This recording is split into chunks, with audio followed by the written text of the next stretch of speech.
clearly on paper, if both players were healthy and both players were, functioning the way they were capable of, it was a fantastic backcourt pairing. Two playmaking guards, two scorers, two guys that played with pace, played with energy, shot-making ability in Penny's situation. A prolific scorer in his prime, with the bounce that he had in his prime. It was a really an interesting and unique combination. Although both combustible, both have egos, I think they really wanted to make it work. But health played a huge part in not allowing that to happen. Jason Kidd up top of the key. Kidd bounces the ball at the baseline to Penny Hardaway. Wham, bam, slam. What a play. Oh, brother.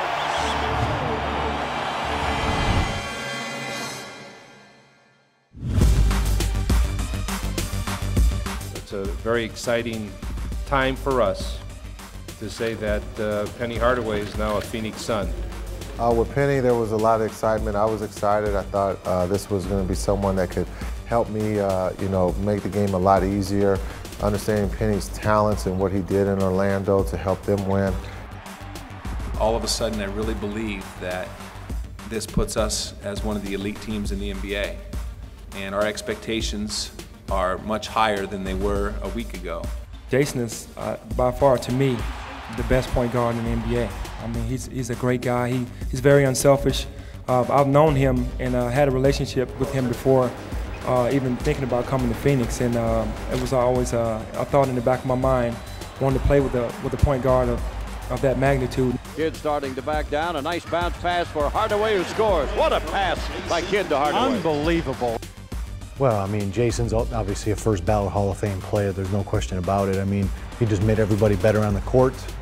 His vision, his size, his speed, triple-double every night. I mean, he was just that dynamic of a player. And then, obviously, Penny was an incredible talent. Injuries kind of sidetracked his career, but phenomenal player. Athletic at the point guard position, played way above the rim. Great passer, great vision, and both those guys just had tremendous feel for the game, but obviously Penny was slowed down just because of the injuries. I know it was a dynamic backcourt. You had two of the better point guards in the league. Penny 6'8", long.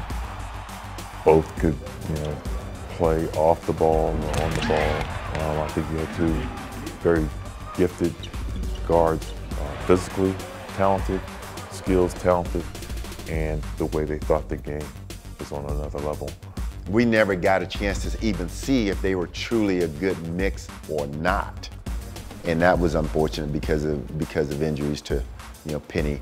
And well, Penny Hardaway gave it a shot, but that left knee just would not cooperate. But it was amazing, though, even playing on one leg, what Penny Hardaway could do at about 50% of his capacity as he dragged around that left leg. Gave it a shot this season for the Suns, played 4 games, but now back on the injured list. By the time we got Penny, his knees were really bad and getting worse. But he still had nights where you talk about a guy who could play. I mean, talent. And he and Jason would have been fantastic together if we'd have had Penny, from 2-3 years earlier. They would have been scary good in the same backcourt together for an extended period. It would have been amazing to see them stay healthy and play at their best together. A precursor to what they have in Oakland. And unfortunately, with the injuries, it just never happened. And but it was something that I thought was going to, be something for a long time. And if we could have stayed healthy, it probably would have been special.